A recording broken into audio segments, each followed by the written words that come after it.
Anda berada. Anda kembali bersama kami pada acara Telaga, Tegur Sapa Gembala Keluarga. Saya Gunawan Santoso bersama Ibu Idayanti Raharjo dari Lembaga Bina Keluarga Kristen telah siap menemani Anda dalam sebuah perbincangan, kali ini bersama Ibu Dr. Vivian Andrian Susilo. Beliau adalah seorang pakar dalam bidang konseling dan dosen di Seminari Alkitab Asia Tenggara Malang. Dan telah hadir juga di studio bersama kami Dr. Yanti. Dan kali ini kami akan berbincang-bincang tentang bagaimana mendampingi atau merawat anggota keluarga kita yang sakit parah dan bahkan menjelang ajal. Kami percaya acara ini akan sangat bermanfaat bagi kita sekalian. Dan dari studio kami ucapkan selamat mengikuti. Ibu Dr. Yanti, ada beberapa pasien yang mungkin menjadi anggota dari keluarga kita, orang yang kita kasihi. Lalu dokter itu menyatakan, wah ini sudah tidak ada harapan ini. Yang ingin saya tanyakan, bagaimana seorang dokter itu bisa tahu bahwa pasien itu harapannya tipis atau tidak ada harapan gitu? Ya, misalnya kanker gitu ya. Kanker kan ada yang disebut ada harapan, itu sebetulnya cuma 5 tahun ya. 5 tahun hidup tuh biasanya ada harapan sembuh untuk 5 tahun. Nah kalau nggak ada harapan berarti tidak ada belum sampai 5 tahun dia akan meninggal gitu. Karena dia dilihat dari penyebarannya sudah sampai kemana, sudah sampai ke paru atau mungkin sudah sampai ke pencernaan, akan mengganggu seluruh fungsi tubuh. Ya itu mungkin nggak ada harapan lagi kalau udah ada batasannya sampai stadium berapa begitu. Itu sebenarnya apa tujuannya dokter itu mengatakan bahwa pasien itu tidak ada harapan kepada keluarga pasien itu sebenarnya? Ya kalau menurut saya seperti ini ya, yang sakit ginjal ya, menurut saya kalau misalnya dia harus cuci darah terus menerus gitu, itu toh tetap nggak menyembuhkan. Sebetulnya cuci darah kan untuk menunggu transplantasi ya. Nah kalau cuma dicuci sampai kapan? Sampai seluruh kekayaan habis pun tidak akan sembuh. Jadi kita memberitahu kepada keluarga bahwasanya sakitnya sebetulnya harapannya tipis untuk sembuh karena harus transplantasi, atau mungkin karena kanker ini mungkin sudah stadium terakhir, udah tidak bisa kemana-mana, jadi udah nggak bisa dioperasi, udah nggak ada harapan. Jadi ya mempersiapkan keluarga sama si sakit, mungkin itu ya. Karena nanti kalau nggak diberitahu, oh tiba-tiba meninggal, dokter kenapa dokter nggak beritahu gitu? Mungkin ada hal-hal yang mesti dibereskan atau apa gitu. Jadi sebenarnya dokter nggak perlu menutupi ya kalau keadaan pasiennya itu memang sudah tidak dapat ditolong. Ya biasanya gitu ya, kasih tahu. Saya biasanya kalau mendiagnosa kelihatannya sudah nggak ada harapan, saya tetap kasih tahu. Lalu reaksi keluarganya apa biasanya? Ya mungkin pertama bingung ya, dia bingung, mungkin tidak percaya sama saya, dia akan tanya lagi sama dokter lain atau mungkin berobat ke yang lain gitu. Tapi ya kita berusaha menjelaskan sedetail mungkin, dari pemeriksaan ini didapatkan ini dengan bahasa yang awam supaya dia mengerti begitu. Ya. Tapi di satu sisi ada keluarga-keluarga yang memang tidak siap gitu untuk menerima kenyataan seperti itu. Masa suami saya atau istri saya ini harus pergi secepat itu gitu loh, alasan dia.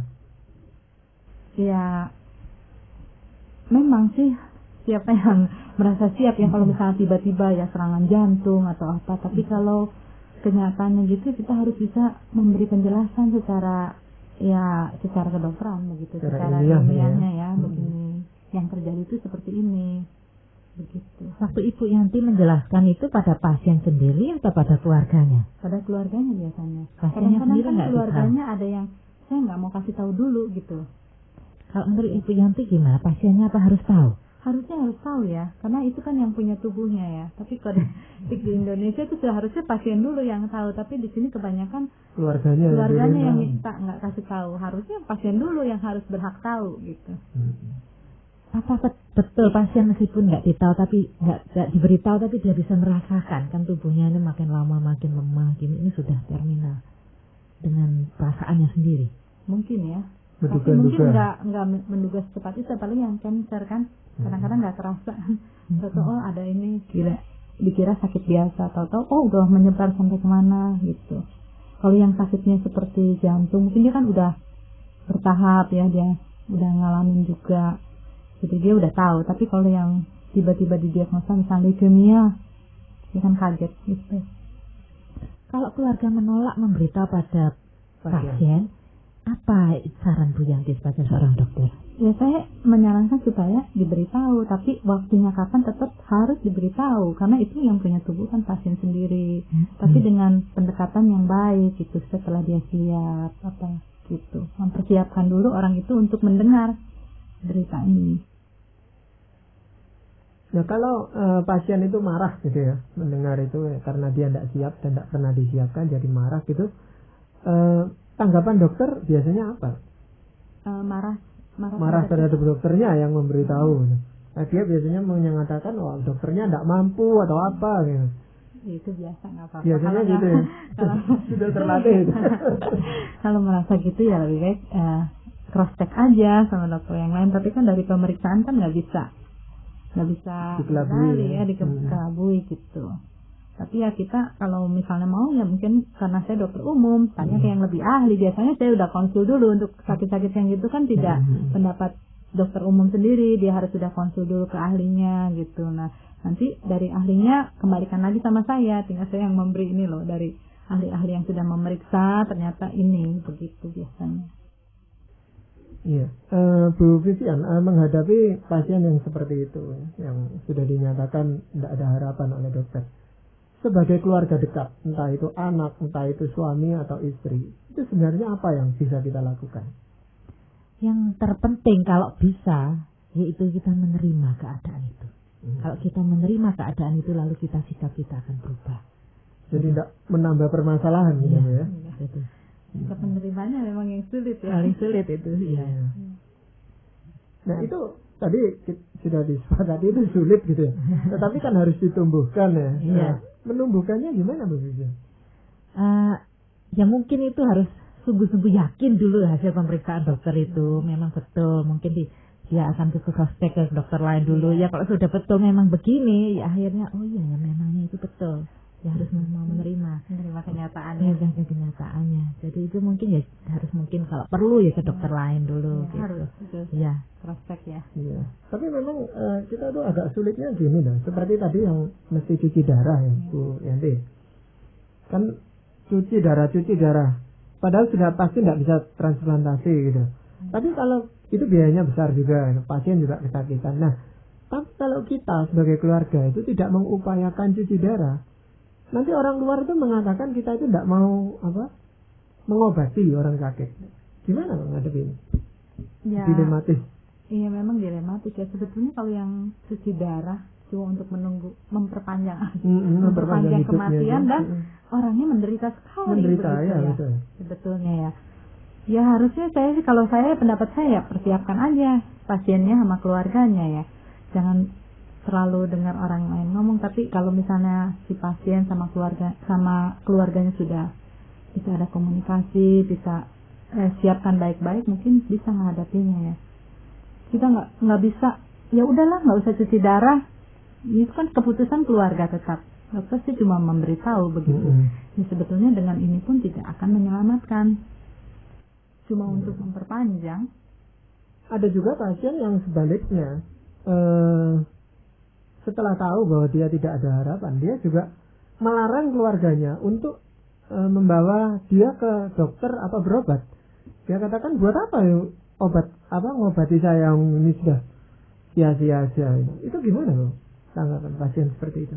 Kalau saya itu misalnya ya ada pasien yang menolak untuk diobati ya. Itu hak pasien ya, kita nggak boleh maksa. Karena yang punya tubuh kan kita nggak boleh memaksakan suatu tindakan apa di luar persetujuan pasien. Jadi kalau memang dia tidak mau, kita nggak bisa berhak memaksa. Keluarganya pun harusnya nggak boleh ya. Itu hak pribadi dia gitu menurut saya. Gimana Bu Vivian? Ada kode etiknya gitu. Kode etiknya. Ya memang itu pilihannya dia, tapi saya kira untuk obat itu untuk meringankan sedikit rasa sakit, terutama kalau ya kanker itu akhir-akhir kan. Itu pasti pasiennya mau kalau itu sakit sih. Tapi kalau misalnya gini, itu obat sebetulnya ya ya seperti ini ya, nggak meringankan tapi ya harus dimakan begitu. Kadang-kadang pasien suka menolak, toh nggak ada gunanya ya. Kalau obat yang untuk painkiller gitu ya pasti tuh pasien mau gitu. Nggak mungkin nggak mau. Tapi kalau yang ya cuma kayak suplemen gitu kadang-kadang ya gimana ya, tetap. Tapi kadang-kadang ada juga yang memang harus diberi, pasiennya nggak mau juga bisa gitu. Ya gimana kalau gitu, yang mesti diberi tapi pasiennya nggak mau gitu. Tetap kalau misalnya pasien nggak mau ya itu haknya pasien, haknya pasien sama keluarga gitu. Kecuali keluarga bisa membujuk gitu ya. Misalnya pemberian transfusi, kadang-kadang ada kan yang nggak boleh masuk darah atau apa gitu ya. Padahal itu gawat, harus masuk transfusi, kalau nggak dia meninggal gitu. Ya terserah, kalau misalnya nggak mau ya gimana, kita nggak bisa memaksakan gitu. Sulit, itu yang kadang-kadang yang nggak logis, tapi menurut kepercayaan dia nggak boleh gitu transfusi gitu. Ya, nah, untuk penyakit-penyakit yang berat, tergolong berat begini Bu Vivian ya, apakah kita dari pihak keluarga itu harus mendampingi pasien ini untuk sepanjang waktu gitu maksudnya? Saya kira kalau bisa kita mendampingi, kalau 24 jam sehari mungkin sulit ya. Tapi itu paling enggak ada orang yang di sekitar situ, dia enggak merasa sendiri. Justru orang yang sakit terminal seperti itu, dia merasakan harus dibutuhkan ada orang yang mendampingi. Pendampingan itu yang penting. Dulu saya mengingat mama saya sendiri itu, begitu kalau kami pulang sekolah itu agak lambat, kok lama sekali, dia membutuhkan pendampingan orang yang terutama yang dikasih, orang yang paling berarti. Jadi dia tidak membutuhkan orang yang lain-lain yang kurang berarti bagi hidupnya, tapi dia butuhkan orang yang paling berarti, yaitu keluarganya yang bisa mendampingi, terutama pada saat-saat terakhir itu. Iya. Nah itu kan biasanya penyakit seperti itu makin lama makin parah, itu yang kita secara fisik bisa melihat. Nah dalam hal ini tadinya pasien itu masih bisa bicara, bisa berkomunikasi, lama-lama dia tidak mau berkomunikasi, bukan tidak bisa, tapi enggan berkomunikasi, merasa sudah tidak ada gunanya lagi gitu. Nah, bagaimana kita bisa menolong orang-orang yang selain fisiknya memang sakit, tapi juga mentalnya juga jatuh gitu? Orang yang seperti itu mungkin kita bisa, kalau dia ini orang Kristen, kita tetap bisa mendoakan dengan buka suara, tetap bisa pegang tangannya, kita menyanyi untuk dia, membacakan firman Tuhan, jadi dia bisa masih merasakan bahwa kita ini masih memperhatikan. Dan mungkin dengan begitu dia akan dibangkitkan kembali. Mungkin juga konsep dia ya, pemahamannya misalnya, ya nggak ada gunanya, udah hidup terus mati, udah gitu. Tapi kalau konsep dia tentang kematian itu jelas, mungkin dia nggak akan merasa seperti itu. Karena saya punya pengalaman, teman saya sendiri sama-sama kedokteran, dia diagnosa kanker nasofaring ya. Dia tahu prognosanya berapa lama, dia udah dilakukan apa, dia marah.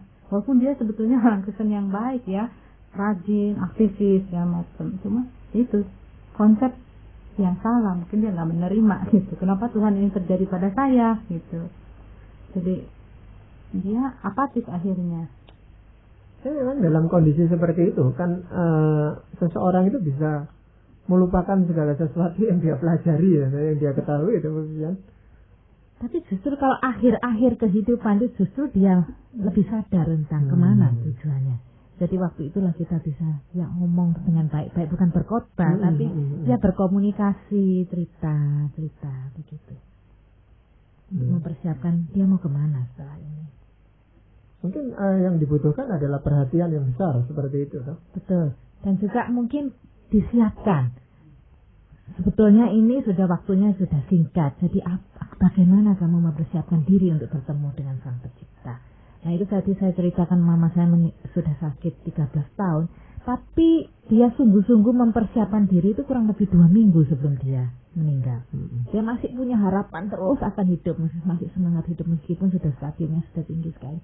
Nah tapi sudah 2 minggu sebelumnya itu ada orang yang mengingatkan, Bu kamu harus siap untuk mengakhiri kehidupan ini. Nah itulah baru dia sungguh-sungguh sadar, oh ternyata saya tidak bisa lagi untuk hidup.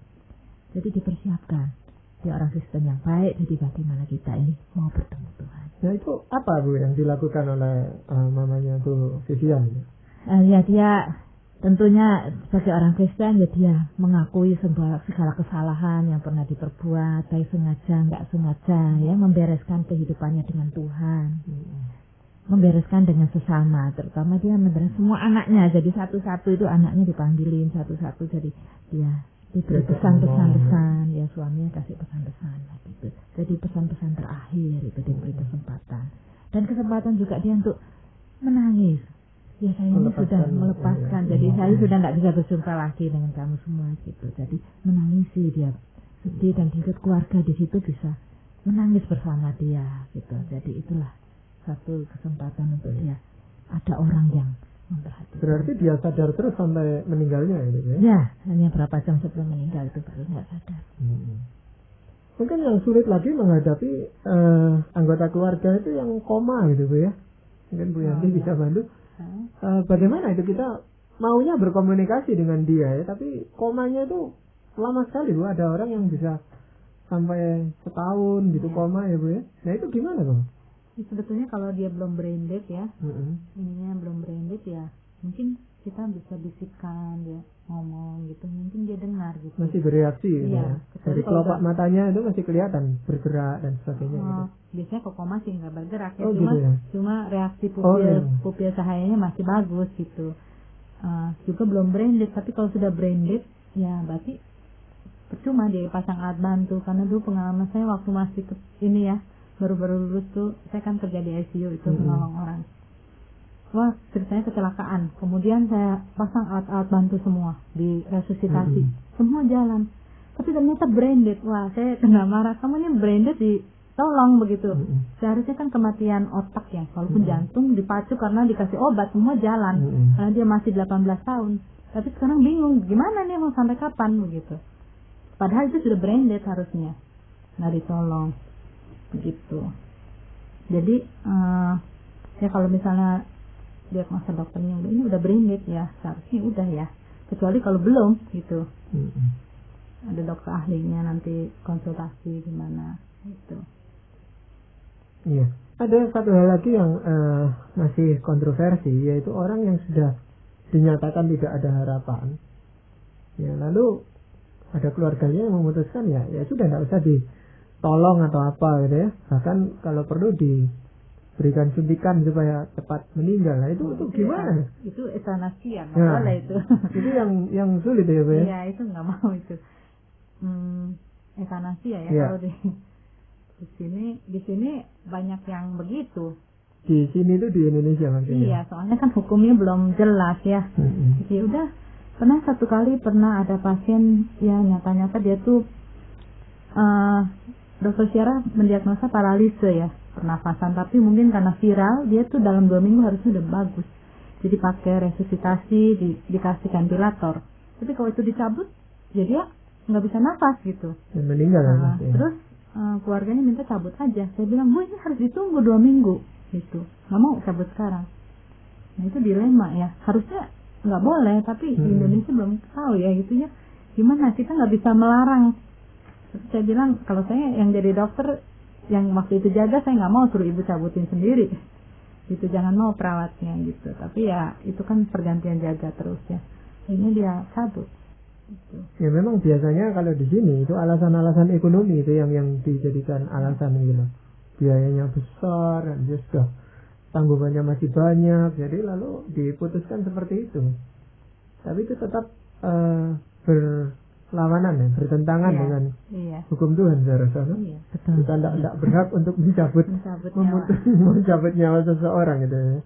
Tapi memang serba dilematis Bu ya, Bu Vivian ya, yang saya katakan. Di tengah-tengah kita itu membutuhkan banyak biaya untuk yang hidup ini. Nah ini menghadapi orang yang kita kasihi sedang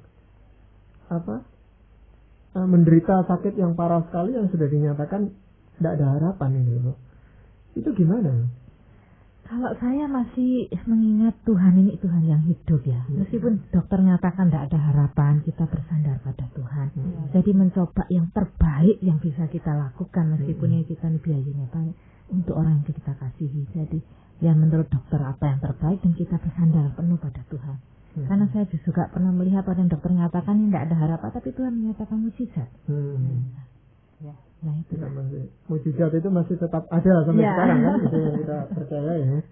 Nah, tetapi juga ada masalah lain Bu yang sering kali dihadapi oleh keluarga-keluarga pasien yang berat seperti ini, di mana tentu ada kebosanan ya Bu ya, mendampingi pasien yang tidak bisa diajak komunikasi, sakitnya makin lama makin parah. Nah, sehingga kalau tadinya katakan kita itu bisa tiap hari besuk gitu, kalau ini kebetulan dirawat di rumah sakit, lama-lama 2 hari sekali, 3 hari sekali. Nah, itu gimana mengatasi kejenuhan ya, kebosanan?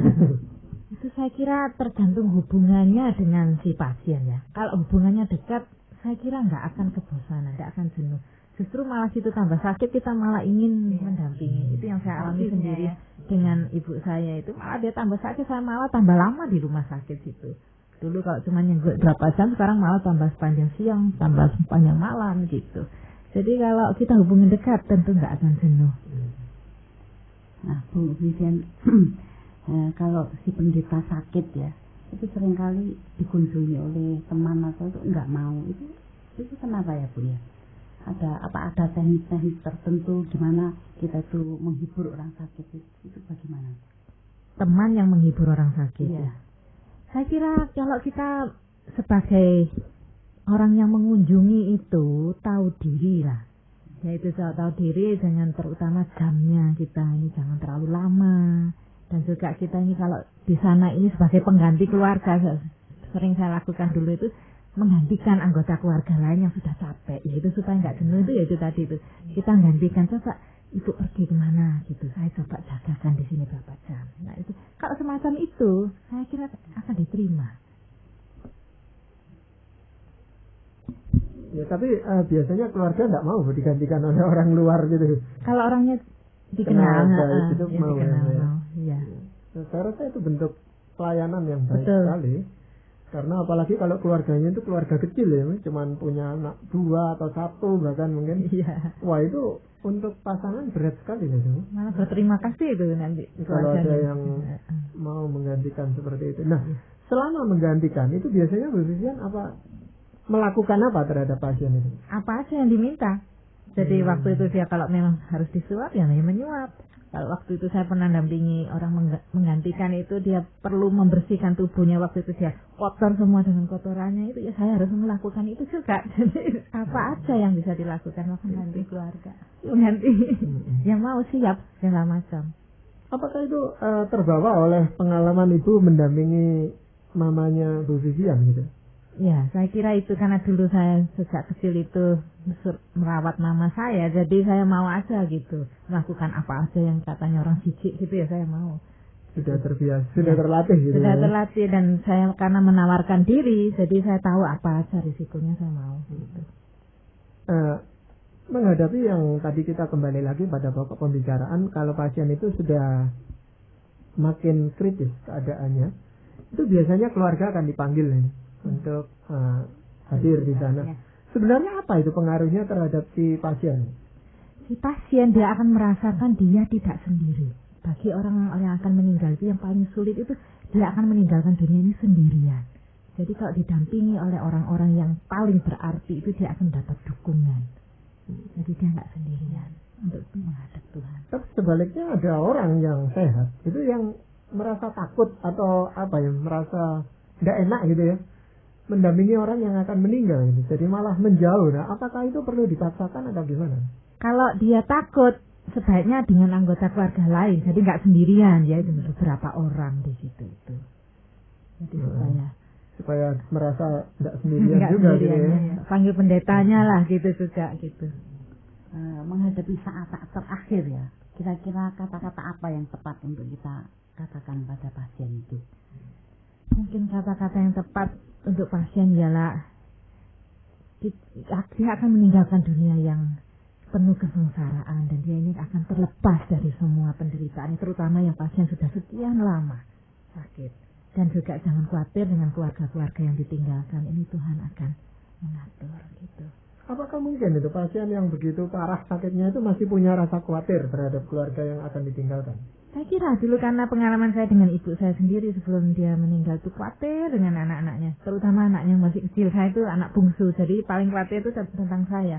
Ini nanti siapa yang merawat ini, nanti dia siapa yang bisa membesarkan kamu. Nah itu tanggung jawab sebagai orang tua itu masih ada meskipun sampai saat terakhir. Ya.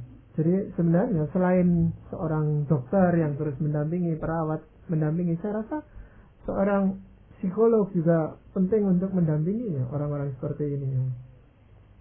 Ya, ya, Bu, ya. Kalau waktu itu yang terutama saya kira yang keluarga yang paling terutama dan pendeta. Ya, karena ini perjumpaan dengan Tuhan ini, yaitu yang orang yang bersama-sama berjalan bersama melewati lembah ini. Kita nggak sendirian. Bu Yanti, sebenarnya bagaimana kita tahu bahwa pasien itu benar-benar sudah meninggal gitu?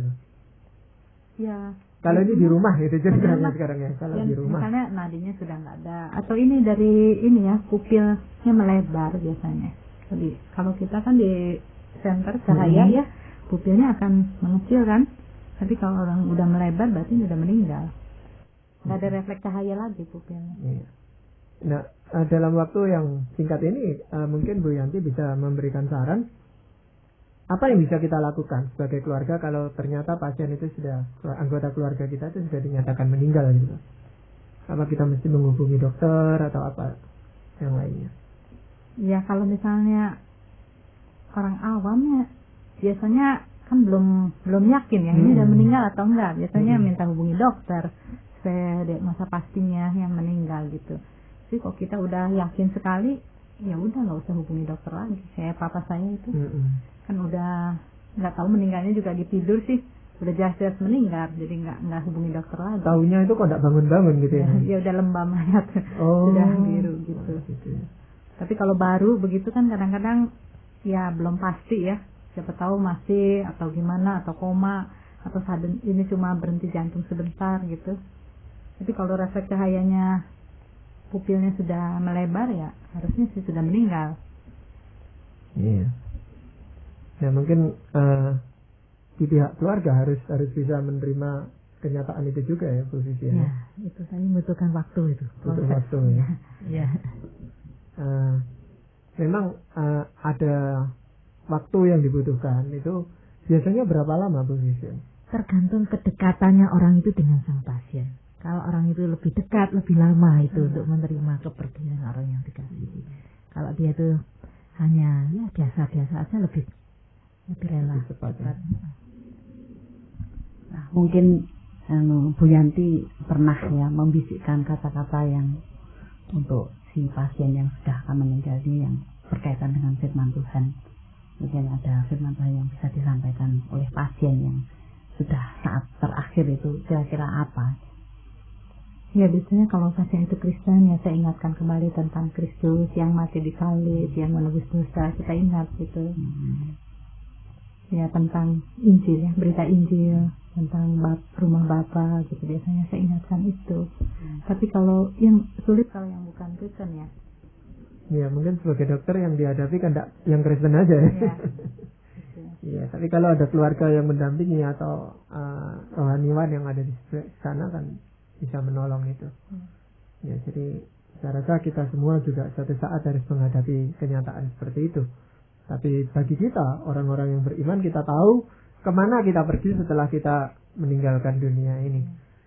Jadi demikianlah tadi para pendengar yang kami kasihi, kami telah persembahkan sebuah perbincangan bersama Ibu Dr. Vivian dan juga Ibu Dr. Yanti di dalam acara Telaga Tegur Sapa Gembala Keluarga.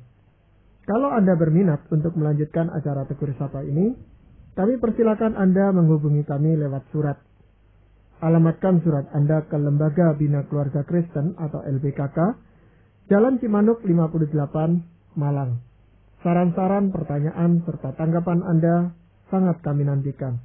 Dari studio kami berempat menyampaikan ucapan sampai jumpa pada acara Telaga yang akan datang.